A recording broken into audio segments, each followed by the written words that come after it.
Peace, y'all. Welcome to the lower level. This is your boy, the Anarchist. And your girl, Ariel.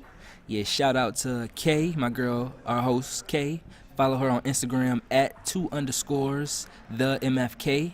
And make sure you follow my boy, Mob Dollar, at STMG Studios. So let's get into it. We've got some topics. We're about to talk about something. We're about to talk about today, Ariel. Today we're going to start off with Rick Ross, Rick Ross. Yeah, Rick Ross on why he dissed Birdman. Yeah, man, it seemed like he got a problem, an issue with Birdman. Of course, they go back. I think their relationship go way back, like we was talking about before. Birdman and Rick Ross got like lots of songs together, tons and tons of songs together. They got, music videos together. I think they might have toured together at one point, Oh, wow, they was close. They was close, but lately Rick Ross came out with his album. What was the name of his album? The name of his album was Rather You Than Me, and the song that he the song he dissed Birdman on was called Idols Become Rivals. Okay, Idols Become Rivals. So first of all, let's talk about that title, which I think is powerful in itself. Yes. Idols Become Rivals. So I guess, obviously he's saying, Birdman, who was an idol of mine, somebody who I looked up to, is now somebody that, was more like an enemy for whatever reason. And it seems obvious that the reason is Rick Ross is pissed off that Birdman does not share the wealth. He does not give his artists, people that surround him, people that works with him, a cut or a piece of what he seems to be getting, because every time you see this nigga, he drip the fuck out. You see what I'm saying? Looking like, what I'm saying? Right, this nigga just, so he overdoes it. He got the planes, he got the yachts, he got the Benzes, the Bentleys, and everybody around him is broke. This nigga Tiger can't damn pay his child support to Black China. He got a security guard that's about to sue him, I think, for not getting paid. This nigga said he been his security guard for like 8 fucking months, ain't got paid. So what, he just like been paying that nigga in rose bottles, Oh, no. You know what I'm saying? Come sip on this. Kids. So he like, man, I'm not getting paid from this nigga. This nigga don't pay nobody. So Rick Ross is looking like, look, Lil Bruh and them, they ain't getting their money. My boy Wayne, and then he talks a lot about DJ Khaled, who of course Rick Ross is really close to, did a lot of work with, lives in Miami, and of course Birdman lives in Miami now, by way of Louisiana. So what do you think, man, about? You think Rick Ross is in the right? Because I think a lot of people feel like he's speaking on other people's problems, or he's, just kind of talking out of pocket. But some people feel like, Lil Wayne is his boy. He fuck with him. He fuck with DJ Khaled. And, as a dude, a lot of people feel like Rick Ross, with his label MMG, you got Meek Mill under it, Wale under it. These dudes, for the most part, get a cut of what they, you know what I'm saying? Meek Mill look like he doing well, and Wale, for his sales, look like, he doing okay. He don't look like he getting played. But, so what do you think about it? Do you think Rick Ross is in the right, or, he shouldn't even have said nothing?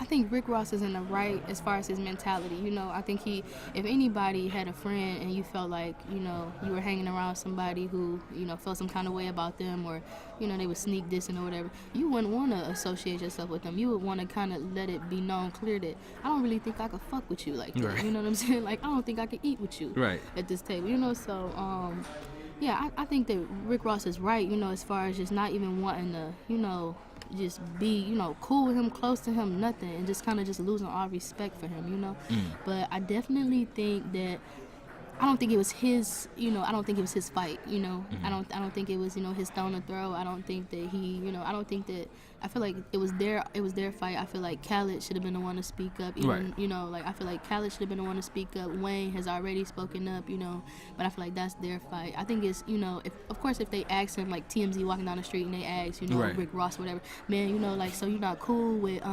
Birdman no more, and he could just say, nah, let me ask you this.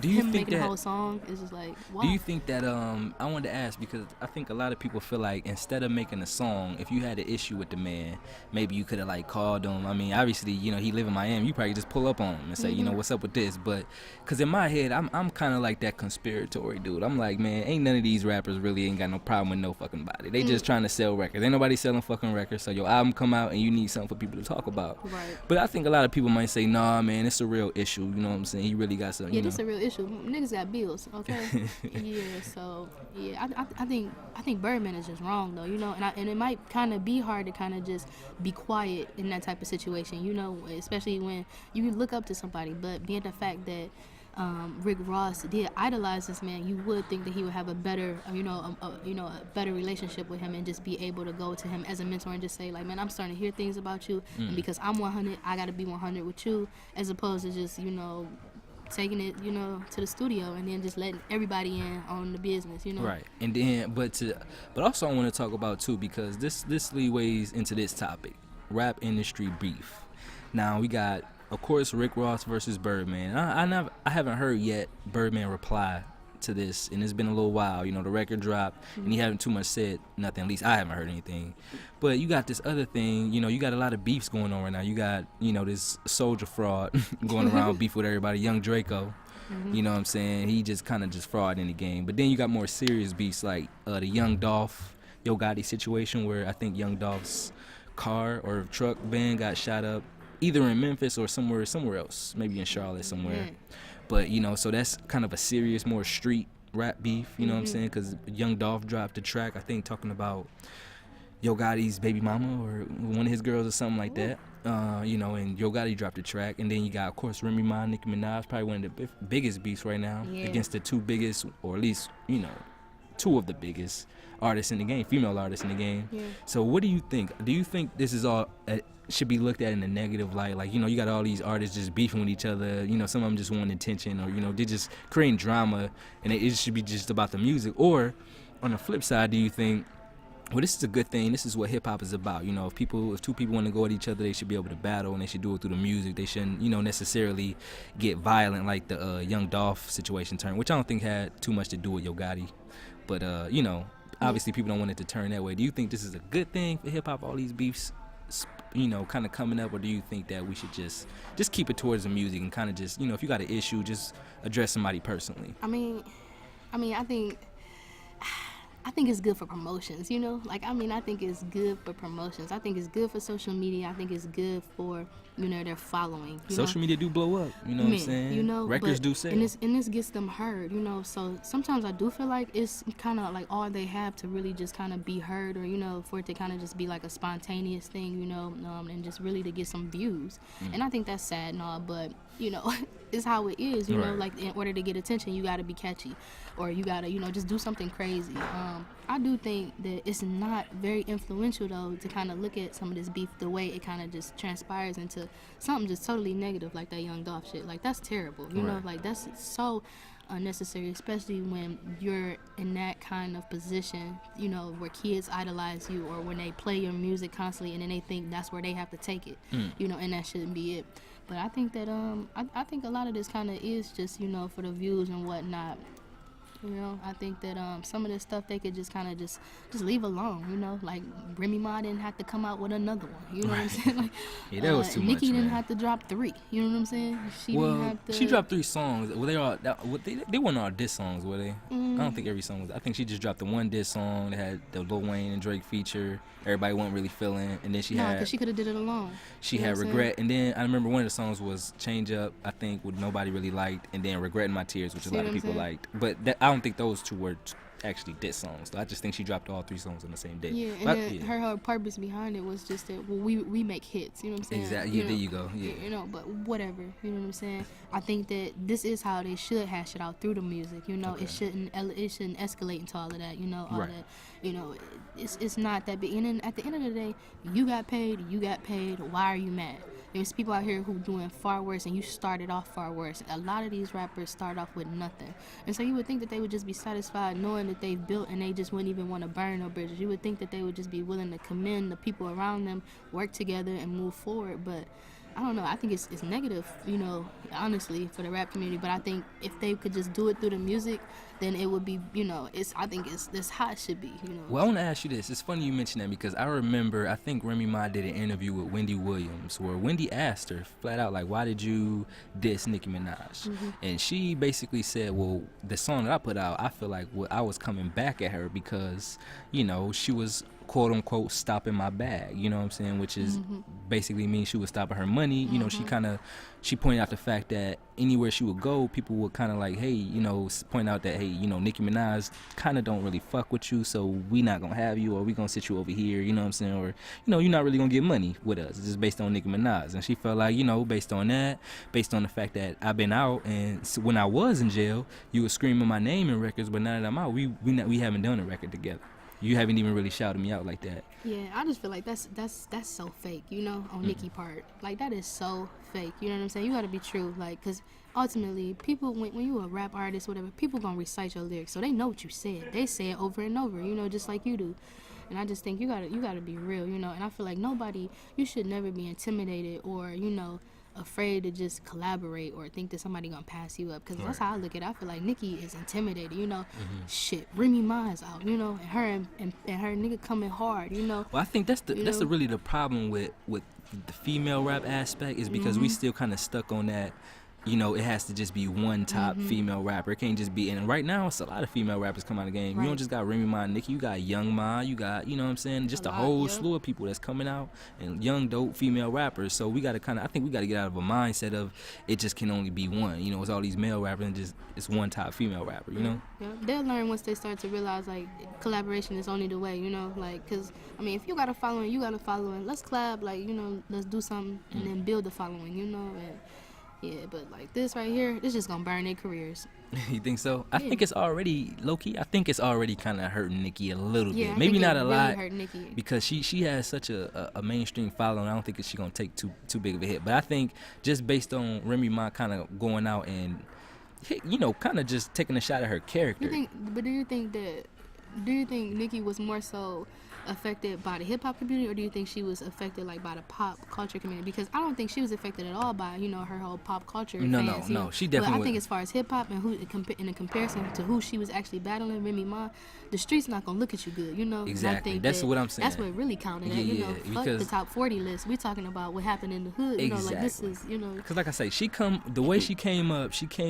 We all know this. The people who follow Nicki Minaj, a really hood rapper. You know what I'm saying? At some point, she kind of took the turn and, you know, kind of sugar-coated it down and, you know, kind of went into the pop lane, which nobody too much faulted her for, because she still stayed kind of gritty with her stuff. But she maintained throughout that she was the best female rapper. You know what I'm saying? Don't nobody want it with her. I think if she just kind of just kept it low key, like, I'm good, I do my thing, I stay in my lane, people wouldn't too much have, you know what I'm saying, because it's pop rap that people just don't, you know what I'm saying, they fuck with on the level, but they don't fuck with like it's hip hop. So the fact that she just, you know, put her name out there like that, like, you know, I'm the best, and then somebody came at you with something hard, people felt like, damn, she kind of got you, where you at? And then when she came back, some shit I done already forgot, you know what I'm saying? So I just feel like, she definitely, she kind of hurt there. Of course, her pop fans is like, fuck it, Nicki Minaj for life. I'm a Barbie for life. But in the hip hop, she did lose a lot of respect. Yes. Hip hop is about respect, and a lot of people don't have that respect for Nicki Minaj no more. Yeah, I'm not gonna lie. I was a big fan of Pink Friday, but, you know, like, you know, I mean, nah. I just kind of, no, Nicki, it's disappointing, you know, and I just really can say that nobody has ever just, I don't think anybody has ever just bumped into Nicki Minaj and was like, she was so sweet. Right. You know what I'm saying? Right. So it's not like her character, like it was just some incident, you know what I'm saying? I think it's just a part of her character and her personality, and it just ain't cute. You know what I'm I have to be totally honest. I'm not a Nicki Minaj hater for Nicki Minaj fans. So please, calm your ass the fuck down. Yeah, I love Nicki. Calm your Barbie ass the fuck down, all right? But I am gonna say, Nicki Minaj to me has always just seemed like a person who could.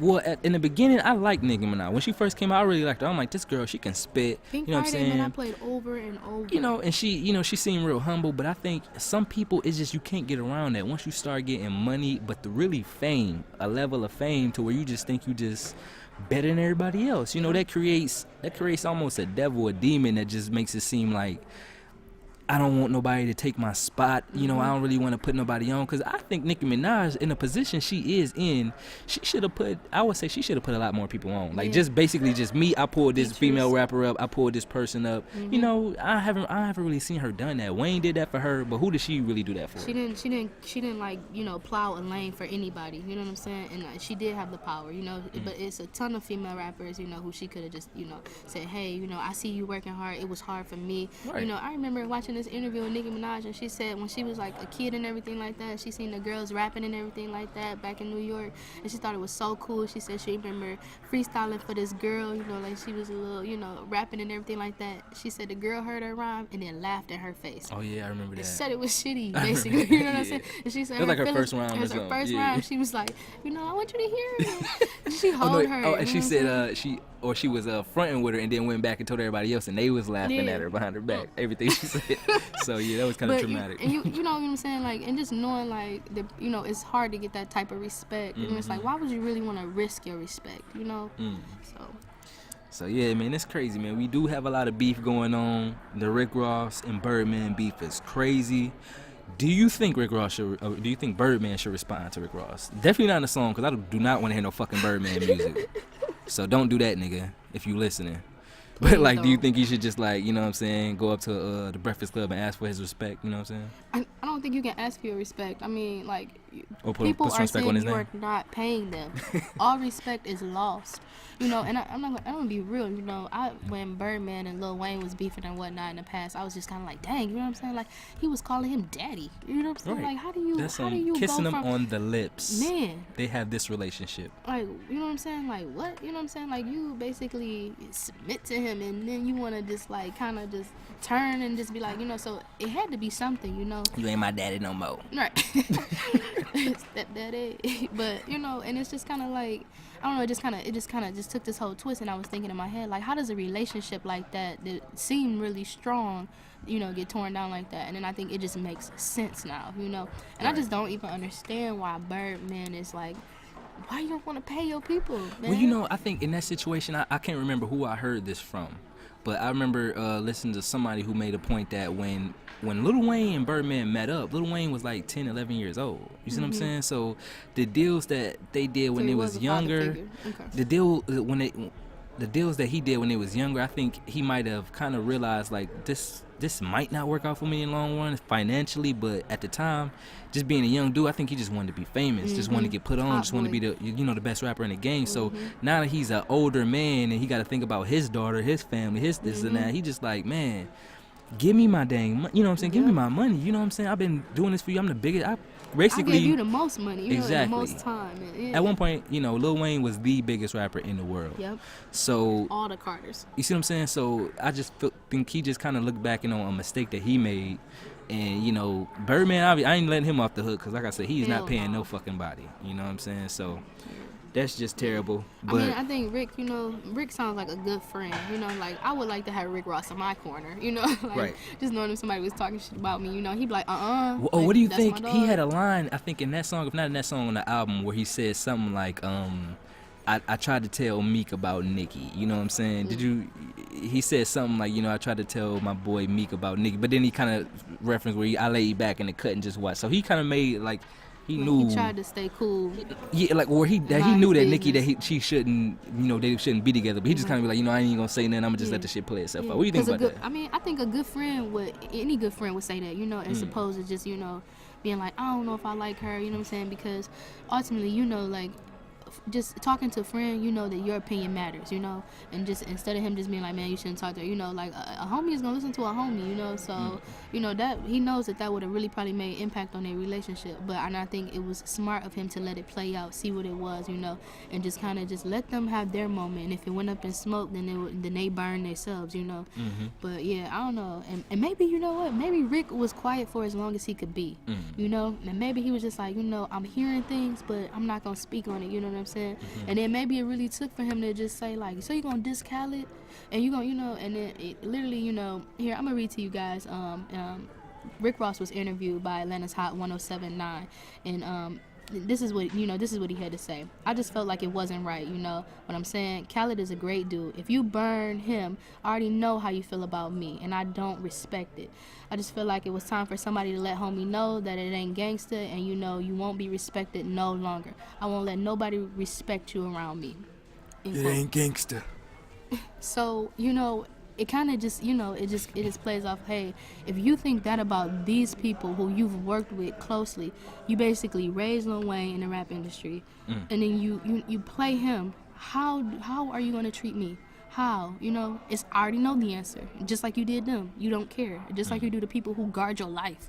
You don't care, you know. So. I ain't gonna lie. I think I would agree with Rick Ross so much more if I found out that he doing it. If he just calling them out more off on a principle level, like, yeah, I could have just called you and told you about how much I dislike it, but I'm gonna call you out on the song because I feel like all this shady business going on, I want it to stop. You know what I'm saying? I think he has said something like that, like, you know, a lot of this shit gotta stop, especially among us. You know what I'm saying? If you gonna get in the game, put your man's on. Don't have him starving. You know what I'm saying? Yeah.